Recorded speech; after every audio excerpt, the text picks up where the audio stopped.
Everybody's saying the Sixers are going to win the title this year. I'm calling BS.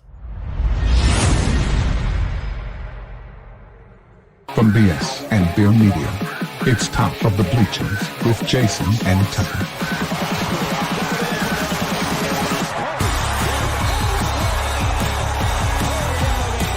Handoff, Smith coming right, trying to outrun the coverage, makes a cut, gets it, oh, he's still going, oh, look at it, he's going to score, he's got the ball. Let's see what the guys are talking about today.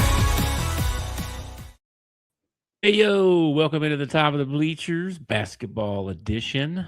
Welcome back. It's been a while since we talked to anybody, so glad to be back and nervous and sweaty palms and all that stuff going on. So trying to make it through here. But I'm JG, of course. This is my BFF Tuck, Scarborough. And we're talking hoops, man. So we're going to go to the two shows. We did just do the one show for a long time, but we're going to the two shows. We're going to have a basketball show and a football show. That way you guys can get whatever you want there and not be mingling in between the two because there's so much to cover on each one. So, or watch, pay attention to, whatever. So this is the basketball edition. We'll get right into it.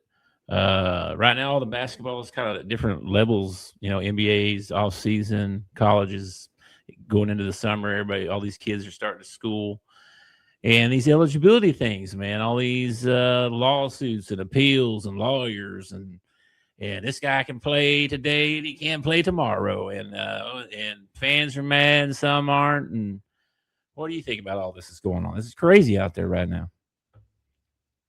Well, I don't think we put enough value on the fact that these kids are supposed to be getting a free education. Like studies have shown that if you go to college, you make more money, typically over the life of your life or whatever. Yeah, I've seen that. And they're given that for free. And somehow I doubt any of these kids that are getting paid are even going to class. Okay. Yeah. Well, some of them have been out of school for 3 years. Yeah.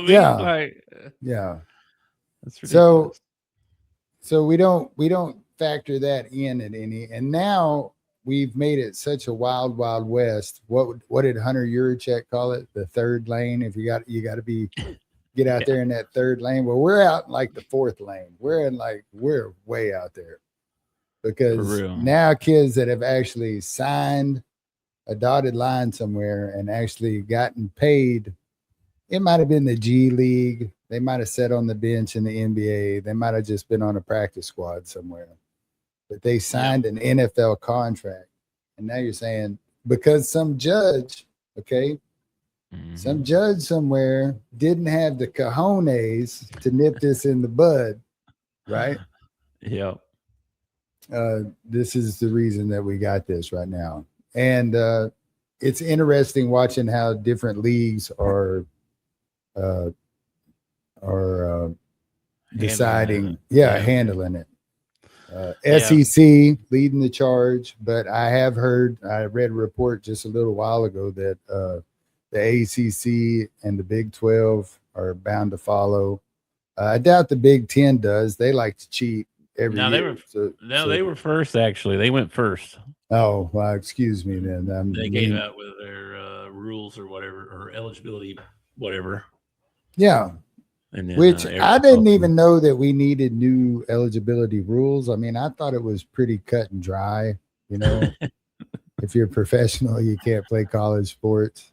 But then we started paying players, and we took something that was supposed to be name, image, and likeness, so a kid could make a few bucks off a jersey. That's what we were all thinking.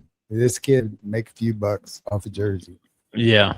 And that turned into them becoming millionaires before they even leave college. Like Arch Manning is going to be a millionaire.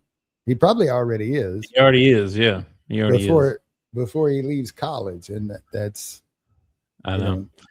Well, with college right now, I mean, all the rosters, they should be done, right? But they're not. They're still like guys coming eligible and not eligible. And then you got, the Mark Mitchell thing where he signs with Kentucky, but he can't be. There's all kinds of stuff with that one. So there's a rule in the SEC where if you transfer outside of the transfer portal, okay, and you go to another school in the conference, you have to sit out a year. Oh wow, Okay? I didn't know that. If you're not in the transfer portal window, right? Like Okay. you're outside the window, something happened. And there's a couple of things that are different, right? Like coaches being fired and leaving and all that kind of stuff. But so they got that, and then the eligibility thing, the whole deal out in Colorado, the guy passed that, and then everybody, whoa, we can't do that. We can't let all these fifth year, give everybody a fifth year, and everybody went crazy. They started giving them out like Tic Tacs. Here, have another year. Well, we do that with everything, with everything. Like when they were trying to get this whole free tuition and all that, or pay your debt on your tuition or whatever. It's like, oh yeah, you get free money. It just, we overdo it. Yep. And then Sankey came out, like you said, first Big Ten came out and said some stuff, and then Sankey came out with the rules for, talked to the presidents and the chancellors and the athletic directors, and they all decided, hey, if you played in the NFL, you've been in the NBA, you've been in the G League, you can't come back here and expect to play. Which I don't even know why we have to tell people this. Like, I don't understand why people think it's okay. Like, they allowed one guy to do it, they should allow my guy to do it, and it's just. But they didn't allow him. Like the crazy. kid that came back last year for Alabama played 3 games, and then they said, no, you can't play no more. I personally thought that should have made Alabama ineligible for the NCAA tournament myself, but I would be a strict commissioner. We don't have the strictest of commissioners. I was really surprised. Wait, let me finish my thought. I was really surprised that Jeff Sankey was, given this kind of power by the chancellors or the deans, or who voted on this anyway? The president? It says he talked to the presidents, the chancellors, the athletic directors, and they all met together and they voted on this. Yeah. And it was 16-0. Yeah. And then the next thing they voted on was the punishments if you did break this. Yeah. And then they got the 15-0 vote. She was like, wait, we abstain. I don't feel like doing that. Yeah. It's all coming from them, man. Will Wade and Lane Kiffin, both of them. They're just. Well, we're going to follow that on my football show. We're gonna get into that because it's ridiculous, dude. Well, I can stick to Will Wade. He literally has like 4 players on his roster right now, and then all these 27, 28-year-old dudes from the NBA and overseas, and all these guys are ineligible. It's like, bro, what? You should get fired for your offseason. Well, first of all, being a Razorback fan, and I'm going to preface this by saying I'm not a big fan of LSU to begin with, okay? But being an Arkansas fan, I was not happy to hear that Silverfield had tried to pull this crap either. I don't want this at my school, all right? I love the fact that Sankey has the control and can levy this. And, is it worth Kiffin, Lane Kiffin to sit out a year? Does he want this player that bad? Or Will Wade? I mean, Will Wade's not a good example because you said he's got 4 guys on his roster, but there are guys, when you're recruiting people, you're promising them a spot and playing time, and then they show up early and they go through summer practice, or maybe they do spring ball or something like that. Yeah. Now, all of a sudden, you're like, wait a second, I can get this guy from the G League and he's going to come in and take your spot. Yeah. That's not fair to the kid who's been being recruited by these schools and stuff. I've heard him talking about how it's trickling down too, because like even into the high school stuff, there's going to be more and more of the higher ranked kids go to mid-major schools because the transfer spots, it's just not enough spots. The transfer portal has, I heard, the big guy on ESPN, Perkins. It wasn't Perkins. It was one of the football guys. No. It might have been Sap. I don't know. He was talking about his kid, and he was talking about how he was Spears. top Spears. His kid was like, top 30 in basketball. And he said, it used to be if you were if you were in top 100, you had Kentucky knocking on your door. You had everybody knocking on your door. Now you got to be in the top 30 before they're even giving you a look, because the transfer portal is so, and that's It's why like Cal's one and done that he's got going up. He started in Kentucky and he's brought over here. His high turnover, I don't really mind, because he's pulling those top recruits from high school, because nobody else is looking at him anymore. Yeah, a lot of coaches have been like, well, we don't want to spend the time developing that guy when we can just go over here and get this guy that's on a 3 or 4 year starter somewhere and plug him right in. There's no development going on. So in other words, because it makes my job easier. Yeah, they want to coach. That's the reason that I want to do it, is because it makes my job easier. But anyway, it's trickling down into high school. They're starting to see that. So, I mean, the whole thing's going to kind of, affect everybody. But anyway, then they voted on the rules, right? So here's the consequences, right? Here's your consequences. If you violate this, 50% season suspension for the head coach. That's crazy. Dude, that's nothing compared to number 2. That's crazy. Yeah, I know. And then, we're going to take your money away, and you can't even come in here and vote on it to change it. I love it, dude. They're very. Oh man, it's stiff penalties. That's crazy. I'm old school. I'm 50 years old. Let's just get that out there. I'm 50 years old. I'm old school. We've gotten to a point where we need some public hangings and stuff like that. And my God. I'm sorry. It would deter people from breaking the law. It would. Oh my gosh. But it's crazy. I love that in sports. Like, no, if you violate the rules, here are the clear set rules. This is what the penalty is. Go ahead. If you're willing to give up 50% of your budget and half your year of coaching the team, go for it.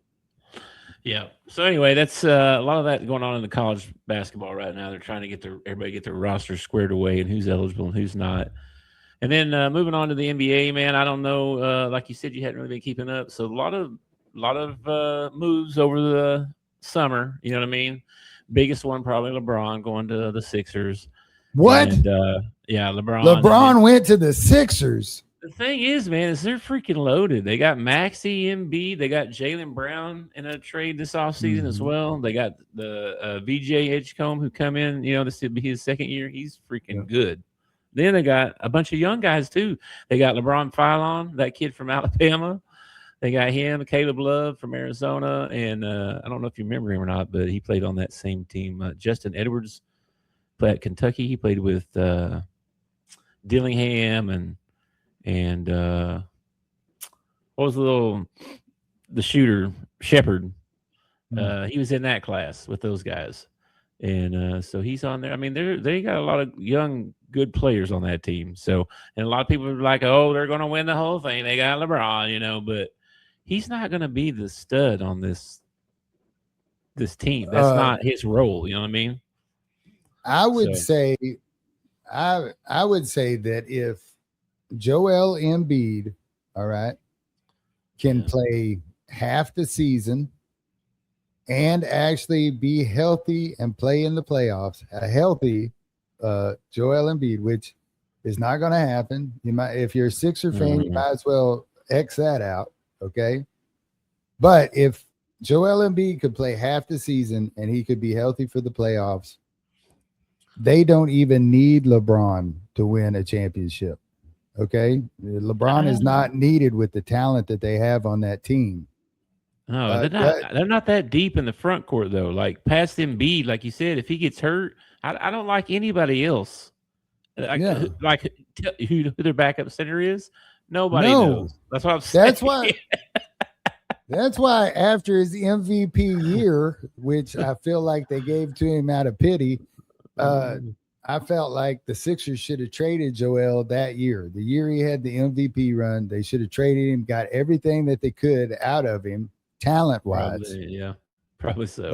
But they didn't do that. So you're stuck, just like Deshaun Watson in Cleveland. You're just stuck with this guy until the contract runs out. And you can send him home. So I don't know, man. I don't think that. Okay. I don't think they can do it because the Embiid can't stay healthy and they don't have any depth. 10 years ago, LeBron I would have been like all in. I've been like, yeah, Sixers are winning it. Okay. Yeah. LeBron's not, he doesn't bring what he used to the game. I mean, he's a role player now. He's going to be a role player. Yeah. Maxi's still going to be your go-to guy. If Phylon can develop, man, he was excellent in college. That's an excellent. They have a really good second team. Like they just don't have any front court depth. That's the only thing I don't. Well, the good thing about the NBA is there's only a handful of teams where you really need a front court when you face them. The rest of them are jacking threes and all that stuff. I mean, Wemby, you need somebody to be able to go up against Wemby. You need somebody that can go up against Joker. Yeah, there's not a lot of Shaquille's left. There's no Shaquille's. There's no Shaquille's. Yeah. So anyway, the Sixers looking pretty good. The other team that made some pretty big moves was the Miami Heat. They got Giannis and Bobby Portis right in that Milwaukee trade. Going to team up with Bam. And then yesterday, I think it was, they picked up Klay Thompson from Dallas. So really? Clay's gonna go down there and play. And he's got to do stay in the court and shoot threes. So what's left in Dallas? Cooper Flag. Cooper Flag. Did he keep did Lively stay? Yeah, I think so. And Kyrie's going to be there, right? But I've heard they're kind of looking might deal him. I don't know. I forget what they said. It was. I love Kyrie Irving to death, man. I'm an Uncle Drew fan, but him and LeBron should have went to the house about 2 years ago, maybe 3. Okay. Yeah. I mean, it's not that they can't still ball. I mean, nobody like you put LeBron up against a college player or Kyrie up against college, they're on an annihilator. Okay. Yeah. Don't get me wrong. It's just like there's only been so many players in the NBA anyway, and you've already succeeded, won championships, set records. Time to move on and let some of these younger kids move up. You know, it's almost like they don't want to let go of the torch. Instead of passing the torch, they're like, no, like, give it here. I'm not giving it up. Yeah. Yeah. So I think the East is going to be pretty good, man. The West, I feel like you know who LeBron is? OKC and the Spurs and then everybody else. Yeah, you know who LeBron is? LeBron's that kid from Lord of the Flies that wouldn't give the conch up. He took the conch. Wouldn't give it up to anybody. Yeah. Anyway, the East should be pretty strong. Some other kind of big name moves, right? Ja Morant went to Portland, which I don't know if you've heard all the stuff going on in Portland, but I don't even know. I haven't seen anything recently, but there was a big deal about the stadium, and if they didn't get a new one, they were going to move and all this stuff. I don't know how that all played out. Portland has really deteriorated as far as homelessness, drug use. Businesses have pulled out, Walgreens, Nordstrom's, all those places, and the city's slowly dying, and the arena sits right in the middle of the city. And it's falling apart. It was falling apart, 10 years ago. So I'm sure it's even worse now. So, so can I make a bid for an NBA team? Let's see. Can we get an NBA team in Arkansas? Could we support an NBA team? Are we too Razorback focused? Could we not support an NBA team? I mean, Memphis is right there and we don't. OKC supports. Memphis supports. You're saying we couldn't? I just don't know, man. We could be the Little Rock Lightning or something like that, man. Okay. Well, Anyway, Morant to Portland. Julius Randle. So the Timberwolves traded him to Brooklyn. Okay. What was the other one? Walker Kessler went to the Lakers. And I don't know if you've seen any pictures of Luka lately, but dude, he looks like a different dude. You seen him lately? I know that he supposedly really got into training in the off season and getting more in He looks shape. good. He looks He good.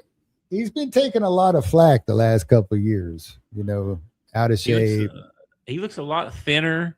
He looks like super tan. You know what I mean? Like he just looks happier and healthier. I don't know. Well, LeBron's gone. Wouldn't you be happier and healthier when LeBron leaves? I probably will. Anyway, moving on here. So He's pretty much it. He's the face of the Lakers now, man. There's Well, no yeah. question. Like before, yeah, Agreed. he was the face of the Lakers, but LeBron was still hanging around. It's like the Kobe Shaquille thing. Shaquille had to go away before it could be Kobe's team or whatever, which I always thought was the dumbest move in history, but whatever. Let's see. They have a thing over here for that. I didn't. The other thing was I was going to talk about was the rookies to watch out for, right? So In the NBA? yeah, so the NBA, right? Okay. So you got Boozer at Memphis, right? Yeah. Devansta is at the Wizards. Okay. Caleb Wilson at the Bulls. That kid is gonna be. Yeah. I haven't heard the name Really I want to good. hear yet. Darren Peterson at the Utah, Yeah. and then Yaxel Lindenborg is at the Warriors, and he had a really good summer, and I think he's set up to have a really good year if possible. But I think those guys. You want me to bring up A-Cup? It ain't gonna happen, bro. He's in a black hole in California where they are not good, and they're not. Well, it's not. That's okay. I think he's still a rookie to watch. I mean, just because the team's bad around him doesn't mean that he's not going to put up good numbers and all that. Yeah, well. I mean, look at Morant in Memphis. Okay, Morant put up for a couple of years, put up really good numbers in Memphis, and he was pretty much all they had. Yeah. So anyway, that's my top 5 rookies to watch. Okay, I mean, there's gonna be other breakouts, but those are probably your top 5 good bets. You know what I'm saying? And then I got one rookie to watch. That's the only rookie I'm watching. I'm gonna watch DA, man. He's gonna tear it up. He might get rookie of the year. He might. But speaking of Pro Hogs, so I was going to bring that up next, right? So we got our Pro Hogs to watch, right? Yeah, we got a long list. And I think these are the only ones that are active right now, but there could be, Okay. Definitely some in the G League and all that stuff. But I think active rosters right now, I think these are the only ones. So. Okay. Just between me and you, out of this list that you're showing me right now, which Razorback has the best chance to win a title this year?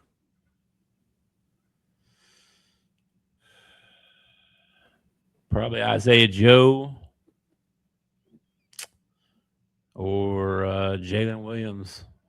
Got a shot again, probably.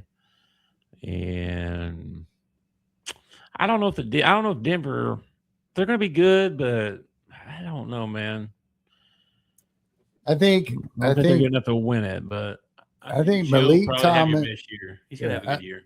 I think Malik Thomas, Trevin Brazile, and Jalen Williams probably have a really good shot at it. I just don't know if Malik's gonna. I don't know how much he's gonna get to play. Because they signed. Well, that's Harden, and they got. That's not Spider. That doesn't. It don't matter if you play at all. You still get a ring. Well, yeah, I know, but you said who's going to have the best year. I said who's going to win the championship. Oh, who's going to win the champion? Okay, who's got the best shot at winning the championship? Okay, yeah, I'm sticking with my picks. Joe and Williams probably got the best shot, I'd say. Yeah. So anyway, so that's what's going on in the NBA. There's other stuff going on, but the rosters and all that are trying to be completed. And everybody's trying to get. I'm trying to work through the aprons and how they all work. It's crazy. It's like once you get so far up here, they start taking picks away and all kinds of stuff. It's like they really well, I don't know if they've done a good job, but they've tried really hard to make it where you can't just buy a team and then keep that team for 15 years, right? Yeah. Like you might be able to keep that super team there for a couple of years, but at some point you're going to have to start. You just Well, can't they've sustain like that. they've also put in some rules that kind of keep it hard for you to tank. You know what I mean? Yeah, yeah. And They need to and I probably like more for that. yeah, and I like that. I like that because people pay their hard-earned money to come out and watch you, even if you suck. Okay, you need to give your best effort while you're out there. Yeah. And then as far as the high school stuff goes, man, it's kind of the end of the summer stuff, and then school starting, right? So now we're going into the season for everybody. And 247 put out their list, like their updated list. I don't know how often they do this, but they just updated it a couple of days ago or yesterday or something. But here's your list. They only have 12. So with basketball, the thing is they don't have a set number of 5-stars, right? It depends on the class, right? If you're worthy enough or whatever, but this usually tells you how strong or weak a class is based on how many 5-stars they have in there, right? So only 12. I can tell you right now that like Beckham, Rosser, Daughtry, Henry, Williams, pretty sure Diggs, yeah, Cal's on all of the top 7 guys at least to set first 7. The rumor is that Black and Daughtry, because they're both point guards, probably won't go to the same place. So, and Beckham has got visits all over the country, man. Duke, everywhere. He's got a bazillion things set up. So, but here's your update list right now. And out of this list, I really want this UO guy. Dude, this guy had 10 blocks in a game. Okay? I mean, I need that in my life. You know what I'm saying? And then the AJ Williams kid, I think he's the reclass kid. So he's reclassed down. DeMarcus Gendry's good. Rosser's good. Black's good. They're pretty good, man. There's some good kids in that class. So that's the high school. Nothing really going on right now. Like I said, everybody's fixing to start their high school school games and all that stuff. So, but yeah, that's all I got for you this week as far as basketball stuff. I'm sure there's tons of other stuff we could talk about, but that gets you up on what's going on right now. So That it? that's it for now. Come on, man. You don't want to talk about the WNBA? I ain't talking about that crap, that drama. Good Lord. Come on, man. Fever are on fire, by the way. Fever are absolutely on fire. They got a really good chance to get high in the playoffs. And I don't care about that stuff I think either. they're all highs right now. I think every one of them's high as kites. It's crazy. They're nuts. Well, you were just talking about how the NCAA they want to bring back pro players and let them play college. They're having a problem identifying what a college student athlete is. You know, I don't even know what a woman is. What you mean? They don't know what a woman. It's crazy, man. It's crazy. But besides that crap going on the court, dude, the CC the other night when all that stuff went down with Enos, dude, she dropped a 30 piece, and then freaking Kelsey Mitchell, she dropped 30. CC went 30 and 10, went a double. Dude, I'm telling you, they are really good. And Boston was hurt that night, and they still ended up winning by like 13. When Boston's healthy, they're really good. Yeah, I like her. So I saw Angel had 26 rebounds or something like that, and then she tried to say she broke the record for I guess it was a record for WNBA. She tried to say it was an NBA record or something like that. Made herself look stupid again, and then. Well, I saw a post from. I can't remember if it was Dennis Rodman or if it was Jaden Daniels, but it was like if you put Angel Reese gave her a basketball and locked her in the gym for 5 hours, you'd come back and she'd have 10 points and 26,000 rebounds. All right. Well, we hit our 30-minute mark. We did good. We did really good. So we're probably not Probably not going to go that long in football. I talk a lot quicker, and one of the subjects we've already covered in this Well, episode. I may have to come up with some questions for you then. So, but Well, I may not have the answer. That's how this works. well, appreciate everybody tuning in, and be sure to check out the football edition with Tuck and myself. And before we get out of here, too, though, I want to make sure that if you're struggling out there, or having some mental problems, or just struggling with life, A lot of that going on. A lot of mental problems out there. yes, there is a national hotline that you call 988 and get you some help, get somebody to talk to, or if you know somebody else that's struggling and needs some help, you can give them that, or call for them, or hold their hand and call them, whatever you want to do. Sing Kumbaya, whatever you need to do. But don't let people do life alone, and especially when they're hurting. So Yeah, that's the main thing is, reach out to somebody. yeah, It don't have to be the 988 number. It could be a friend, it could be a family member, it could be your pastor, whatever, your rabbi, whatever it is. Whatever you. All right. Well, we'll get out of here. Be sure to check out the football show, and peace out, man. Catch you later. Thanks for watching our show. Remember to subscribe for more shows on the network. Smash the like button, share, and comment.